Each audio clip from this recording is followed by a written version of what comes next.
మీ పక్క ఇంట్లో ఉండేవారు మనుషులు కాదని, చనిపోయిన ఆత్మలని మీకు తెలిస్తే హైదరాబాద్ కుందన్బాగ్లో జరిగిన ఈ నిజం ఏంటి? అక్కడున్న ముగ్గురు మహిళలు 6 నెలల క్రితమే చనిపోయారు.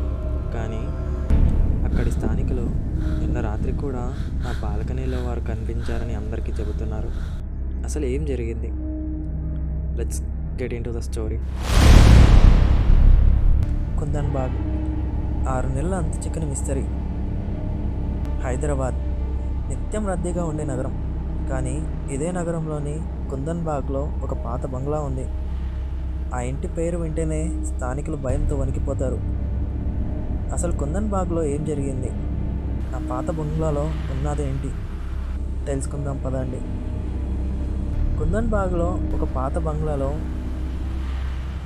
ఒక తల్లి తన 2 కూతుళ్లతో చాలా సంతోషంగా నివసించేది.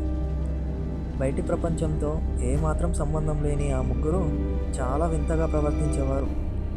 అర్ధరాత్రి పూట ఆ ఇంటి బాల్కనీలో నిలబడి గాలిలోకి చూస్తూ వింతగా నవ్వడం, చేతిలో కవ్వొత్తులు పట్టుకొని ఇంటి చుట్టూ తిరగడం, ఇవన్నీ చూసిన స్థానికులు వారిని చూసి భయపడేవారు. అసలు ట్విస్ట్ ఏంటంటే ఆ ఇంట్లో కరెంటు కనెక్షన్ లేదు. అయినా సరే ప్రతి రాత్రి ఆ కిటికీల నుండి వింతైన వెలుగులు వచ్చేవి. చుట్టుప్రక్కల వారు వారిని చూసి మంత్రగత్తెలు అని భయపడేవారు. ఒకరోజు ఆ ఇంట్లోకి దొంగతనానికి వెళ్ళిన ఒక దొంగ లోపల ఒక దృశ్యాన్ని చూసి పిచ్చెక్కినట్లు భయపడి బయటకి పరుగులు తీశాడు.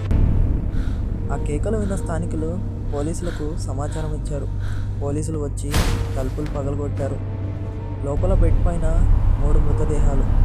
కానీ అవి మనుషులు కావు, పూర్తిగా కుళ్ళిపోయిన అస్థిపంజరాలు. పోలీసులు వాటిని పోస్టుమార్టంకి తరలించారు. పోస్టుమార్టం రిపోర్ట్లో తేలిన నిజం ఏంటంటే ఆ ముగ్గురు చనిపోయి 6 నెలలు అవుతుందట. కానీ ఆ చుట్టుప్రక్కల వారు 6 నెలలుగా వారిని ప్రతిరోజు చూస్తున్నామని ప్రమాణం చేసి మరీ చెబుతున్నారు.